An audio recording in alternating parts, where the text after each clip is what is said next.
تمام قسم کی تعریفات، ہر طرح کی حمد و ثنا، بزرگی اور بڑائی اس اللہ تبارک و تعالی کے لیے لائق اور زیبا ہے جو ہمارا مالک ہے، خالق ہے، رازق ہے۔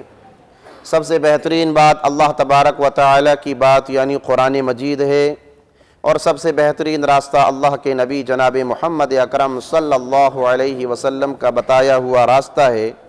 دین میں نکالی ہوئی ہر نئی بات بدعت ہے، ہر بدعت گمراہی ہے، اور گمراہوں کا انجام جہنم کی دہکتی ہوئی آگ میں ہوگا۔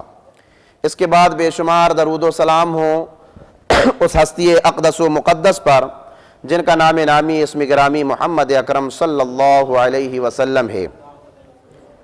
محترم حضرات، نوجوان ساتھیوں، عزیز بچوں، میری آواز کو سننے والی پردہ نشین اسلامی ماؤں اور بہنوں، آج کے اس خطبہ جمعہ میں شیطان کے ہتھ کنڈوں سے متعلق چند اہم اور ضروری باتیں آپ حضرات کے سامنے رکھی جائیں گی، اور شیطان کے ہتھ کنڈوں سے کیسے بچا جائے انشاءاللہ آخر میں یہ بات بھی آپ حضرات کے سامنے رکھی جائے گی۔ دیکھیے، کسی بھی انسان سے یہ بات ڈھکی چھپی نہیں ہے کہ شیطان انسان کا ازلی دشمن ہے۔ شیطان خود تو انسان کا دشمن ہے،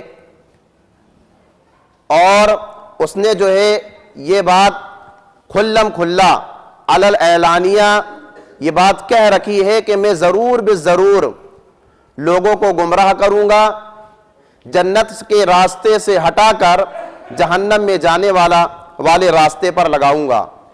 چنانچہ اللہ تبارک و تعالی نے جب حضرت آدم علیہ السلام کو پیدا کیا اور تمام فرشتوں سے کہا اور شیطان ملعون سے بھی کہا کہ تم حضرت آدم علیہ السلام کے سامنے سجدہ ریز ہو جاؤ، تو تمام کے تمام فرشتے اللہ رب العالمین کے حکم پر عمل کرتے ہوئے سجدہ ریز ہو گئے، سوائے ابلیس کے۔ ابلیس تکبر کرتے ہوئے، گھمنڈ کرتے ہوئے اس نے اللہ تبارک و تعالی کی نافرمانی کی اور کہا میں تو آگ سے بنا ہوں اور یہ انسان مٹی سے بنا ہے، میں کیسے اس کے سامنے سجدہ کر سکتا ہوں۔ اللہ تبارک و تعالی کے حکم کی نافرمانی کرنے کی وجہ سے اللہ تبارک و تعالی نے شیطان ملعون کو لعنتی قرار دیتے ہوئے اپنی رحمت سے دور کر دیا اور جنت سے نکال دیا۔ تب شیطان نے اللہ تبارک و تعالی سے جو بات کہی تھی، اللہ تبارک و تعالی نے قرآن مجید میں سورۃ بنی اسرائیل کے اندر اللہ تبارک و تعالی نے اس کو اس طرح سے ذکر کی، قال ارأيتك هذا الذي كرمت علي لئن اخرتني الى يوم القيامة لاحتنكن ذريته الا قليلا قال اذهب فمن تبعك منهم فإن جهنم جزاؤكم جزاء موفورا۔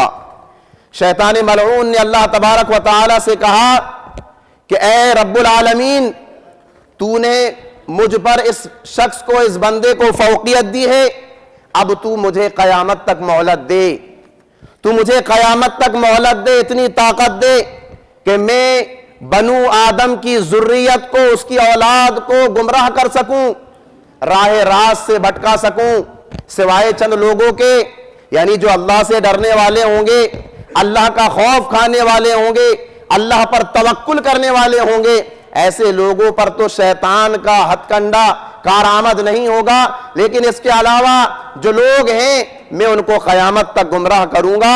شیطان نے علل اعلان کھلم کھلا یہ بات اللہ تبارک و تعالی سے کہی، تو اللہ تبارک و تعالی نے کہا کہ جا، میں تجھے مہلت دیتا ہوں، تو قیامت تک مجھ سے مہلت مانگ رہا ہے نا میرے بندوں کو بھٹکانے کے لیے، ان کو گمراہ کرنے کے لیے، میں نے تجھے مہلت دی، اور یاد رکھ جو بھی تیری پیروی کرے گا، جو بھی تیرے نقش قدم پر چلے گا، وہ جہنم کا حقدار ہو جائے گا، جہنم کی آگ کا حصے دار ہو جائے گا۔ تو شیطان نے اللہ تبارک و تعالی سے مہلت مانگی، اللہ تبارک و تعالی نے شیطان ملعون کو مہلت دے دی، اور یہ بات بھی اللہ تبارک و تعالی نے بتائی کہ جو تیری بات پر عمل کرے گا، تیرے نقش قدم پر چلے گا، میں اسے جہنم کی آگ کا حصے دار بنا دوں گا۔ میرے اسلامی بھائیوں، تو پتہ یہ چلا کہ شیطان کی دشمنی انسان سے یہ ازلی دشمنی ہے، بہت پرانی دشمنی ہے، اور شیطان کی دشمنی یہ دائمی بھی ہے۔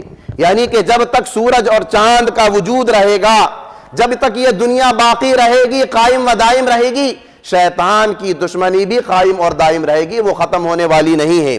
شیطان نے اللہ تبارک و تعالیٰ سے قیامت تک مہلت مانگی تھی۔ اللہ تبارک و تعالیٰ نے قرآن مجید کے اندر فرمایا قال رب فانظرنی الی یوم یبعثون قال فانک من المنظرین الی یوم الوقت المعلوم۔ شیطان نے کہا کہ مجھے قیامت تک تو، لوگوں کے اٹھائے جانے تک تو مجھے مہلت دے۔ اللہ تبارک و تعالیٰ نے کہا جا میں تجھے مہلت دیتا ہوں اس دن تک کہ جس کا علم مجھے ہے، قیامت کے قائم ہونے تک میں نے تجھے مہلت دی۔ تو دیکھیے میرے اسلامی بھائیوں، شیطان اللہ تبارک و تعالیٰ سے مہلت مانگ رہا ہے کہ میں تیرے بندوں کو گمراہ کروں گا، راہ راست سے بھٹکاؤں گا، اور اللہ تبارک و تعالیٰ نے اسے مہلت دے دی۔ اللہ تبارک و تعالیٰ نے اس کی بات کو قبول کر لیا، اسے مہلت دے دی، اور پھر اللہ تبارک و تعالیٰ نے اپنے بندوں کو 3 باتوں کا حکم دیا شیطان کے تعلق سے۔ شیطان کے تعلق سے اللہ تبارک و تعالیٰ نے شیطان سے مقابلہ کرنے کے لیے اپنے بندوں کو 3 باتوں کا حکم دیا۔ وہ 3 باتیں کون سی ہیں؟ سب سے پہلی بات اللہ تبارک و تعالیٰ نے یہ بات کہی کہ لوگوں، میرے بندوں، تم شیطان کو اپنا دشمن سمجھ کر زندگی گزر بسر کرنا، شیطان کو اپنا دوست نہ بنانا، شیطان کو تم اپنا دشمن سمجھ کر زندگی گزر بسر کرنا۔ قرآن مجید میں اللہ تبارک و تعالیٰ نے فرمایا ان الشیطان لکم عدو فاتخذوہ عدوا، کہ لوگوں، شیطان تمہارا بدترین دشمن ہے، کھلا ہوا دشمن ہے، تم اسے دشمن سمجھ کر کے زندگی گزر بسر کرنا۔ وہ تو چاہتا ہے کہ تمہیں جہنم کی آگ کا حصے دار بنا دے۔ کتنے افسوس کی بات ہے کہ جس کو اللہ تبارک و تعالیٰ نے دشمن بنا کر کے زندگی گزر بسر کرنے کی تلقین دی، آج اس کو ہم نے اپنا دوست بنا لیا۔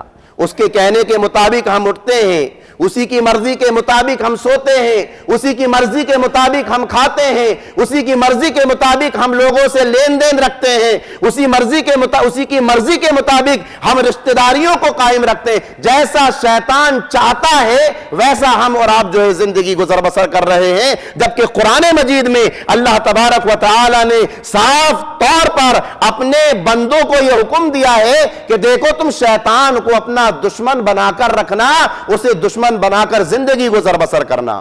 ہم نے دوست بنا لیا، ہم ہمیشہ الٹا کام کرنے کی کوشش کرتے ہیں۔ شریعت کہتی ہے بیٹھ کر پیشاب کرو، ہم کھڑے ہو کر پیشاب کرتے ہیں۔ شریعت کہتی ہے بیٹھ کر کھانا کھاؤ، ہم کھڑے ہو کر کھانے کو فیشن سمجھتے ہیں۔ شریعت کہتی ہے سیدھے ہاتھ سے کھاؤ، ہم الٹے ہاتھ سے۔ شریعت کہتی ہے کہ حلال کماؤ، ہم حرام کمانے کی طرف بھاگتے ہیں۔ ہمیشہ ہمارا یہ مزاج ہے کہ ہم الٹا کرنے کی کوشش کرتے ہیں۔ شریعت نے، اللہ تبارک و تعالیٰ نے یہ حکم دیا کہ شیطان کو تم اپنا دشمن بنا کر رکھو، شیطان کو تم اپنا دشمن بنا کر رکھو، ہم اس کو اپنا دوست بنائے ہوئے ہیں۔ تو میرے اسلامی بھائیوں، شیطان سے اپنی اس مختصر سی زندگی میں اگر مقابلہ کرنا ہے، اللہ کی جنت میں اگر داخل ہونا ہے، تو اس کو اپنا دشمن بنا لیجئے، اس کو اپنا دشمن بنا لیجئے، اس کی مرضی کے مطابق زندگی گزر بسر نہ کیجئے۔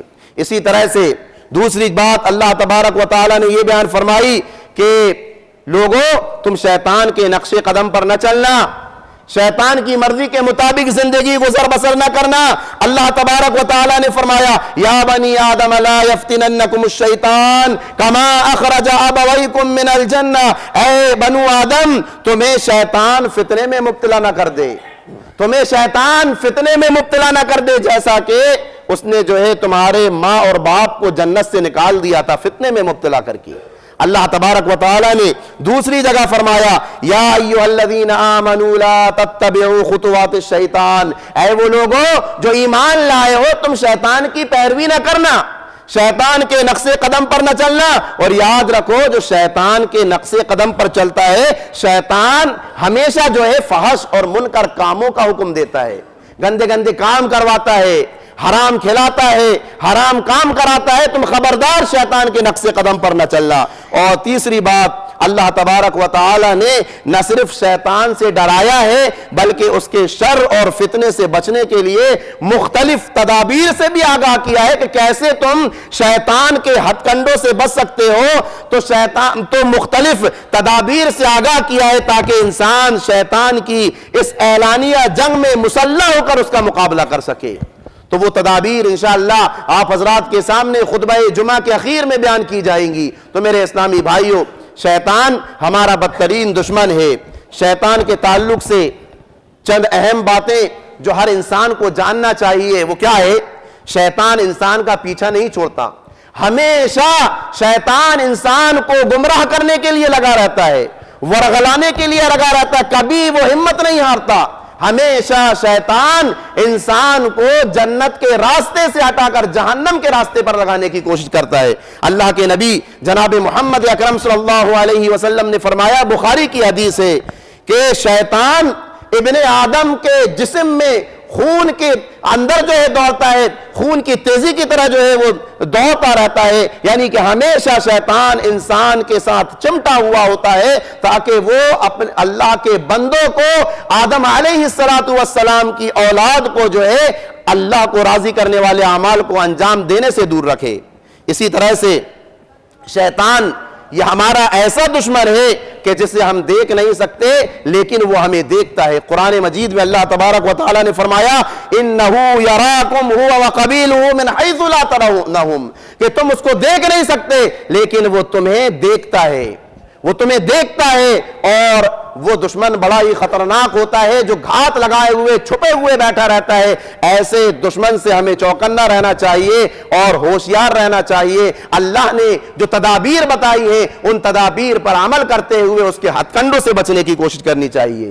اسی طرح سے شیطان یہ صرف اکیلا نہیں ہے بلکہ جنوں انسان میں سے ایک بہت بڑا لشکر اس کی مدد کے لیے ہر وقت تیار رہتا ہے. جن میں، انسان میں بہت سارے لوگ ایسے ہیں جو شیطانی خیال رکھتے ہیں، شیطانی سوچ رکھتے ہیں، جو شیطان کی مدد کرتے ہیں. اور اس کا تذکرہ اللہ تبارک و تعالی نے قرآن مجید کے اندر اس طرح سے کیا، وَكَذَلِكَ جَعَلْنَا لِكُلِّ نَبِيٍّ عَدُوًّا شَيَاطِينَ الْإِنسِ وَالْجِنِّ يُوحِي بَعْضُهُمْ إِلَى بَعْضٍ زُخْرُفَ الْقَوْلِ غُرُورًا. اللہ تبارک و تعالی نے اس میں بتایا کہ بہت سارے جنات ایسے ہیں، بہت سارے انسان ایسے ہیں جو شیطانی خیال رکھتے ہیں، لوگوں کو لڑاتے ہیں، آپس میں جھگڑا کرواتے ہیں، آپس میں اللہ سے دور کرنے والے اعمال کو انجام دینے کی کوشش کرواتے ہیں.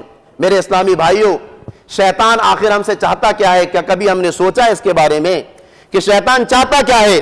تو شیطان کا سب سے بڑا ہدف یہ ہے کہ جس طرح سے وہ خود جہنمی ہے اسی طرح سے وہ اللہ کے تمام بندوں کو جہنم کا حقدار بنانا چاہتا ہے. جہنم کا حقدار بنانا چاہتا ہے وہ دشمن جس کو آج ہم نے اپنا دوست بنایا ہوا ہے، ہمارا سب سے پیارا دوست. آج ہمارا اپنا بدترین دشمن شیطان ہے جو چاہتا ہے کہ جس طرح سے وہ خود جہنمی ہے اسی طرح سے اللہ کے بندوں کو جو ہے وہ جہنم کا حقدار بنا دے. اللہ تعالیٰ نے فرمایا، انما یدعو حزبہ لیکونوا من اصحاب السعیر. تو شیطان کو یہ پتا ہے کہ انسان کو جہنم میں پہنچانے کے لیے انہیں اللہ کے احکامات پر عمل کرنے سے دور رکھا جائے. اللہ نے جو باتیں بتائی ہیں کہ تمہیں کیا کرنا ہے اور کن باتوں سے رکنا ہے، شیطان جانتا ہے اور ان باتوں سے اللہ کے بندوں کو روکنے کے لیے مختلف قسم کے ہتھ کنڈوں کا وہ استعمال کرتا ہے کہ کیسے اللہ کے بندوں کو جو ہے جنت میں جانے والے راستے سے روکا جائے اور کیسے جہنم میں جانے والے راستوں کی طرف لگایا جائے. شیطان جانتا ہے اور اس کے لیے وہ پلاننگ کرتا ہے، ہتھ کنڈوں کا استعمال کرتا ہے اور اللہ کے بندوں کو گمراہ کرنے کی کوشش کرتا ہے. کون سے ہتھ کنڈے ہیں؟ بہت سارے ہتھ کنڈے ہیں. سب سے پہلا ہتھ کنڈا اس کا کیا ہے کہ بندوں کو کفر و شرک میں مبتلا کرنا، اللہ کا انکار کروا دینا یا اللہ کو ماننا لیکن اس کے ساتھ شرک کروانا. شرک جیسی برائی میں اللہ کے بندوں کو وہ لگا دیتا ہے. اور شرک کون سا گناہ ہے؟ ان الشرک لظلم عظیم. یہ شرک ایسا ظلم ہے، سب سے بڑا ظلم عظیم ہے. اللہ تعالیٰ نے فرمایا کہ اللہ رب العالمین قیامت کے روز دیگر گناہوں کو چاہے گا تو معاف کر دے گا لیکن شرک کو کبھی اللہ تبارک و تعالیٰ معاف نہیں کرے گا. اور اسی طرح سے اللہ تبارک و تعالی نے فرمایا کہ جو شرک کرتا ہے انہو من یشرک باللہ فقد حرم اللہ علیہ الجنہ ومأواہ النار، اللہ تبارک و تعالی اس پر اپنی جنت کو حرام کر دیتا ہے اور اس کا ٹھکانہ جہنم کی آگ میں بنا دیتا ہے۔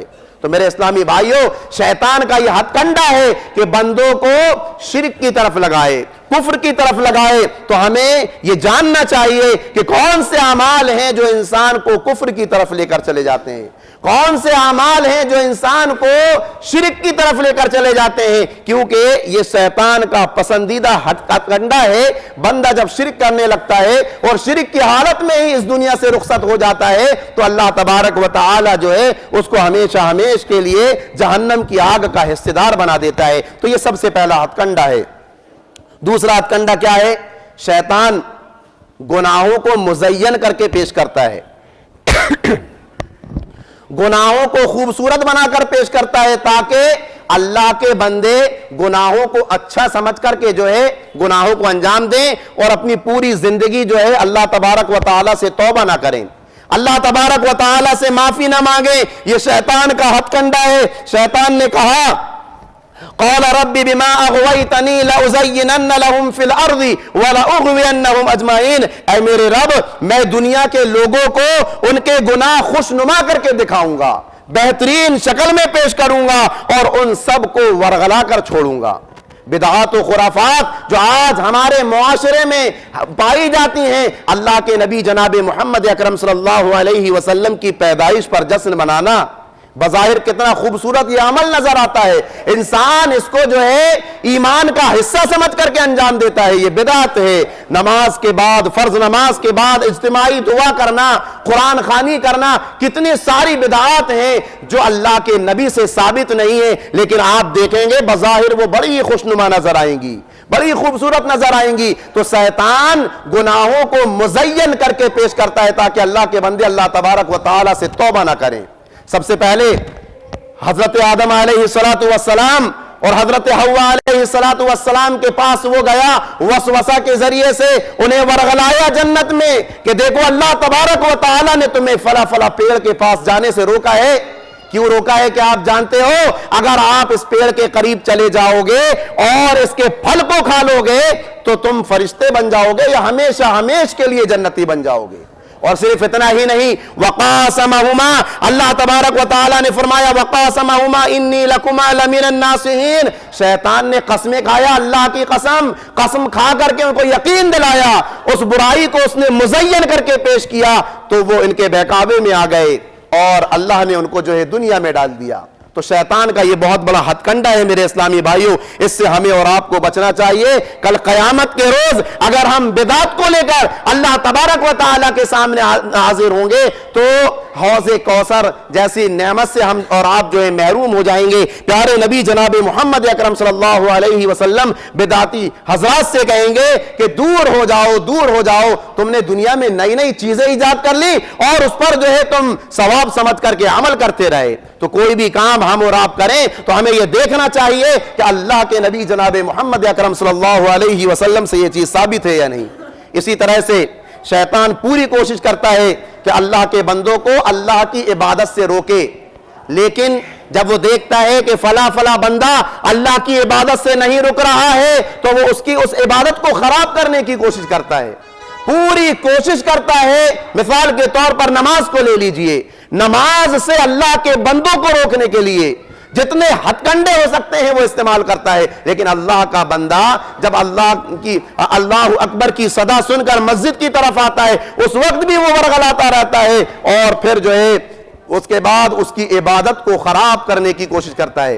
اللہ کے نبی جناب محمد اکرم صلی اللہ علیہ وسلم نے فرمایا کہ جب اذان دی جاتی ہے، اذان کی آواز کو سن کر شیطان جو ہے ہوا خارج کرتے ہوئے بھاگتا ہے، اور جب اذان ختم ہو جاتی ہے شیطان پھر دوبارہ مسجد میں آ کر کے اللہ کے بندوں کو ورغلانے کی کوشش کرتا ہے، وسوسے پیدا کرتا ہے۔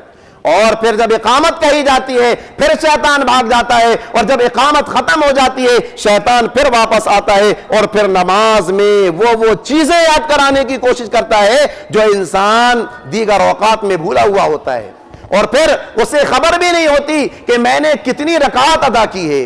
حضرت عثمان حضرت عثمان بن ابو العاص رضی اللہ عنہ اللہ کے نبی کے پاس گئے اور جا کر کے کہا اے اللہ کے رسول میں نماز پڑھتا ہوں تو میرے دل میں وسوسے پیدا ہوتے ہیں اور میری بعض مرتبہ ایسی ہے کیا کیفیت ہو جاتی ہے کہ مجھے خبر ہی نہیں ہوتی، 1 رکعت پڑھا، 2 رکعت پڑھا، 4 رکعت پڑھا، مجھے خبر ہی نہیں ہوتی۔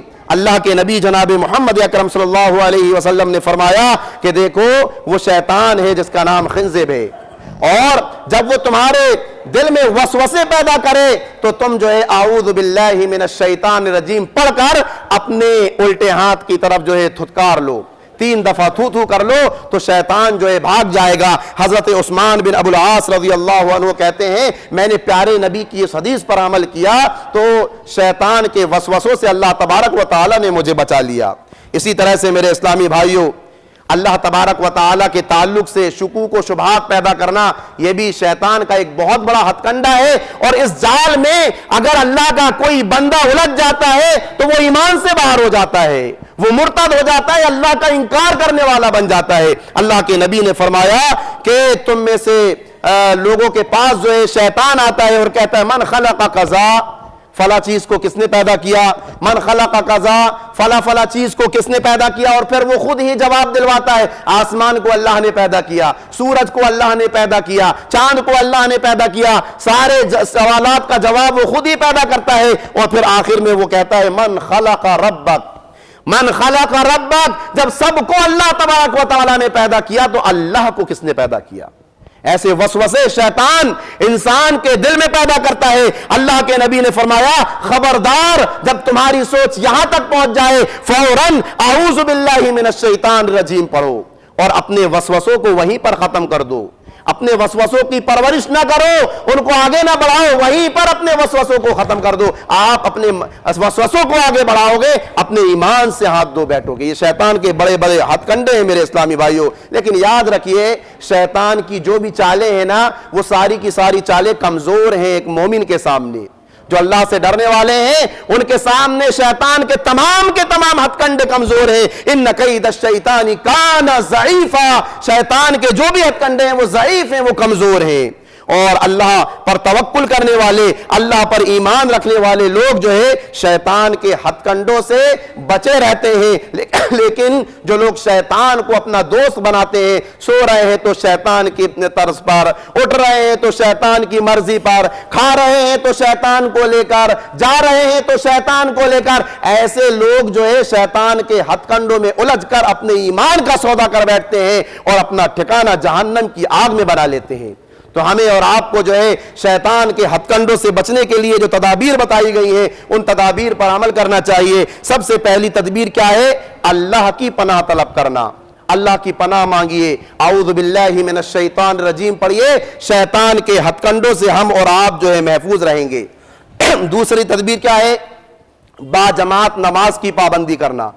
5 وقتہ جو نمازیں ہیں اللہ کے بندو پوری کوشش کیجئے کہ ان نمازوں کو جماعت کے ساتھ امام کے پیچھے ادا کرو، امام کے ساتھ ان نمازوں کو ادا کرو۔ اللہ کے نبی نے فرمایا، ابو داؤد کی حدیث ہے کہ کسی بستی میں جب 3 آدمی ہوں اور اگر وہ 3 آدمی اگر جماعت کے ساتھ نماز ادا نہیں کرتے تو شیطان ان کے ساتھ داخل ہو جاتا ہے، اور شیطان ان کے ایمان کو اس طرح سے اچک لیتا ہے کہ جس طرح سے بکریوں کے جھنڈ میں سے اگر کوئی بکری الگ ہو جاتی ہے تو بھیڑیا ان کو اچک لیتا ہے، ایسے ہی شیطان ان لوگوں کے ایمان کو بھی اچک لیتا ہے جو جماعت کا اہتمام نہیں کرتے، جن کے نزدیک جماعت کی کوئی قدر ہی نہیں ہے۔ وقت نکل گیا، اس کے بعد آ رہے ہیں اکیلے نماز پڑھ رہے ہیں، معمول بنا لیے، تو ایسے لوگوں پر شیطان کے حملے ہوتے ہیں اور شیطان ان پر اٹیک کرتا ہے۔ یاد رکھیے بچنا ہے شیطان کے ہتھ کنڈوں سے اور اپنی آخرت کو بہتر بنانا ہے، نماز با جماعت کا اہتمام کیجئے۔ اسی طرح سے معمول بنائیے سورۃ البقرہ کی تلاوت کرنے کا گھر میں۔ اللہ کے نبی نے فرمایا کہ جس گھر میں سورۃ البقرہ کی تلاوت کی جاتی ہے اس گھر سے شیطان بھاگ جاتا ہے۔ ہمارے گھروں میں سورۃ البقرہ تو بہت بڑی بات ہے، قرآن مجید کی تلاوت ہی نہیں ہوتی۔ اللہ اکبر میرے اسلامی بھائیوں، گھر میں مردوں کو بھی مزاج بنانا چاہیے، عورتوں کو بھی مزاج بنانا چاہیے، بچوں کو بھی مزاج بنانا چاہیے کہ وہ قرآن مجید کی تلاوت کریں۔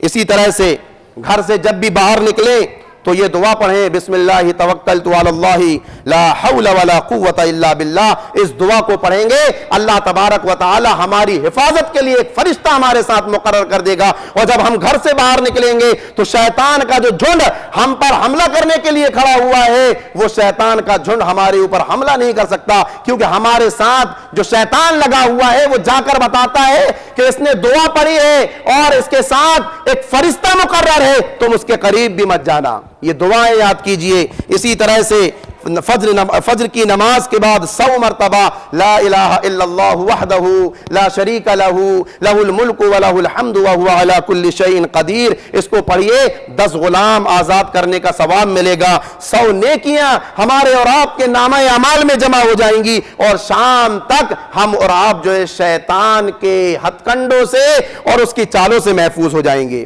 اسی طرح سے سونے سے پہلے آیت الکرسی پڑھنے کا اہتمام کیجئے۔ بخاری کی حدیث ہے، اللہ کے نبی جناب محمد اکرم صلی اللہ علیہ وسلم نے فرمایا کہ سونے سے پہلے جو بھی بندہ آیت الکرسی پڑھنے کا اہتمام کرتا ہے، اللہ رب العالمین اس کے ساتھ ایک فرشتہ مقرر کر دیتا ہے، اور شیطان پھر اس بندے کے قریب بھی نہیں آتا۔ یہ چھوٹی چھوٹی دعائیں ہیں میرے بھائیوں، اس کا اہتمام کیجئے۔ اسی طرح سے جمع کرتے وقت، ہم بستری کرتے وقت پیارے نبی جناب محمد اکرم صلی اللہ علیہ وسلم کی اس دعا کا اہتمام کیجئے۔ کیا دعا ہے؟ بسم اللہ اللہم جنبنا الشیطان وجنب الشیطان ما رزقتنا۔ اللہ کے نام سے شروع کرتا ہوں، اے اللہ تو ہمیں بھی شیطان کے شر سے بنا اور بچا، اور ہمیں جو ہے اس ہم بستری کے ذریعے سے جو اولاد ملنے والی ہے، پروردگارہ تو اس کو بھی شیطان کے حملے سے بچا۔ کتنی جامع دعا ہے۔ اللہ کے نبی نے فرمایا کہ اس دعا کو پڑھنے کے بعد اگر اللہ کوئی اولاد دیتا ہے، اللہ تبارک و تعالی اس کو شیطان کے شر سے اور اس کے ہتھ کنڈوں سے محفوظ رکھتا ہے۔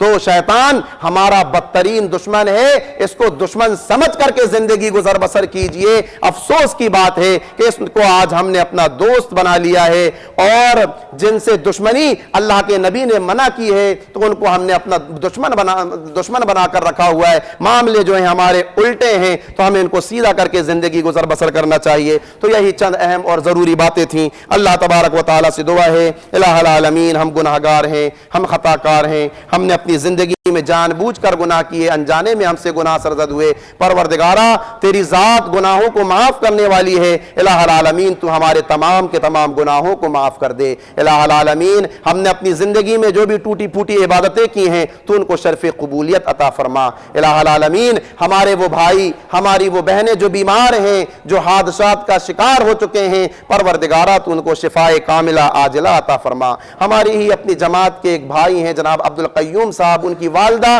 اور جناب سلطان صاحب ان کی خالہ، یہ جو ہیں کافی بیمار ہیں، اللہ رب العالمین تو ان کے لیے آسانی کے مرحلے پیدا کر، اور جو ہے ان کے ساتھ آسانی کا معاملہ کر۔ الہ العالمین جو قرض دار ہیں، جو مقروض ہیں، پروردگارہ تو ان کے لیے ایسے اسباب پیدا کر کہ وہ اپنے قرضوں کو ادا کر سکیں۔ الہ العالمین جن لوگوں کو تو نے جو ہے اولاد جیسی نعمت سے محروم رکھا ہے، پروردگارہ تو ان کو نیک اور صالح اولاد عطا فرما۔ الہ العالمین جن کی ابھی تک شادیاں نہیں ہوئی ہیں تو ان کو نیک اور صالح جوڑے عطا فرما۔ الہ العالمین ہم تمام کے تمام مسلمانوں کو بروز قیامت جہنم کی دہکتی ہوئی آگ سے بچا کر اپنی جنت میں داخل فرما۔